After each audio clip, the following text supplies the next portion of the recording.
drapeau français flotte sur Metz délivré. L'armée américaine, entrée la première dans la ville, est accueillie par un parlementaire qui la guide vers l'ennemi qui capitule. C'est fini. L'orgueilleuse garnison de Metz n'est plus qu'un troupeau comme tant d'autres.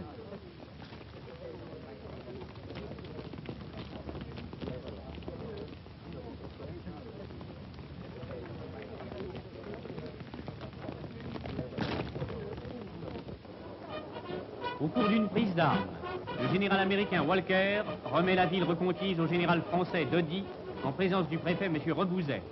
Monseigneur X vient reprendre sa place dans l'évêché illustre d'où l'ennemi l'avait chassé. Metz, qui n'avait jamais cessé d'être française de cœur, redevient française de corps. En même temps, les troupes françaises sont venues retrouver chez lui le lion de Belfort. Rien n'arrête les gypses, pas même les ponts détruits par l'ennemi en fret.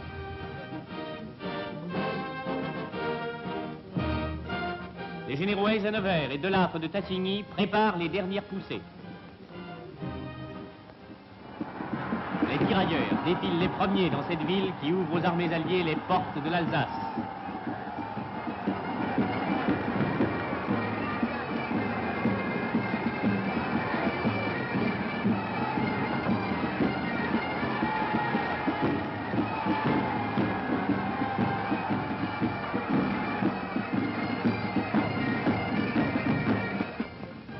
De leur côté, les troupes du général Leclerc se mettent en route pour Strasbourg. L'étape symbolique est commencée. Aucun obstacle n'arrêtera plus les machines ni les hommes.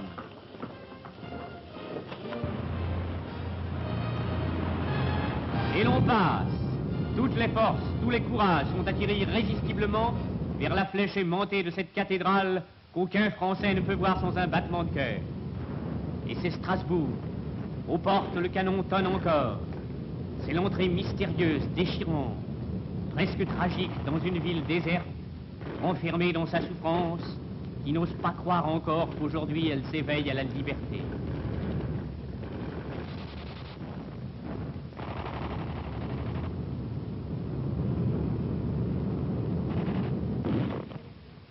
À travers les rues vides, où l'ennemi guette toujours, les patrouilles de nettoyage avancent, vigilantes, le long des maisons fermées et inquiétantes.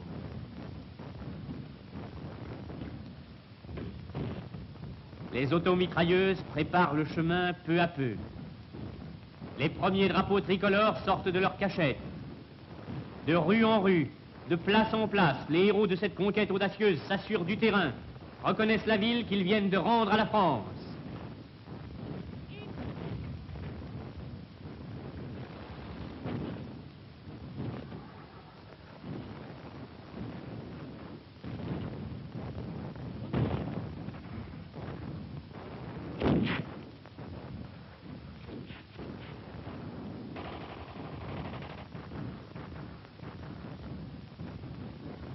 Les rues s'animent. Strasbourg s'éveille à son premier jour de vie française. Déjà, on rétablit les lignes téléphoniques. La proclamation du général Leclerc apporte le salut de la France. Strasbourg réalise enfin qu'elle est libre. Des bouquets et des cocardes la fleurissent soudain. Sur la place, d'où les Allemands ont arraché la statue de Kléber, le général Leclerc, qui, au cœur de l'Afrique, avait fait le serment de délivrer Strasbourg, vient dire aujourd'hui que ses hommes et lui ont tenu parole.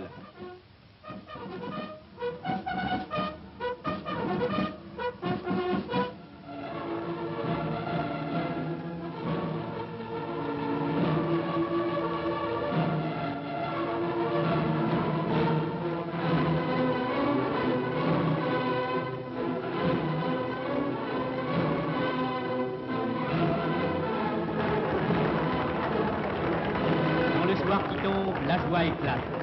Les Alsaciens acclament ces soldats venus pour eux de toutes les régions de la France et de son empire. La plus personnelle de nos provinces, c'était aussi la plus française. Ces bravos, ces cris retentissent dans le cœur du pays tout entier. Strasbourg est libre. Toute la France a crié ces mots, frémis de cette joie.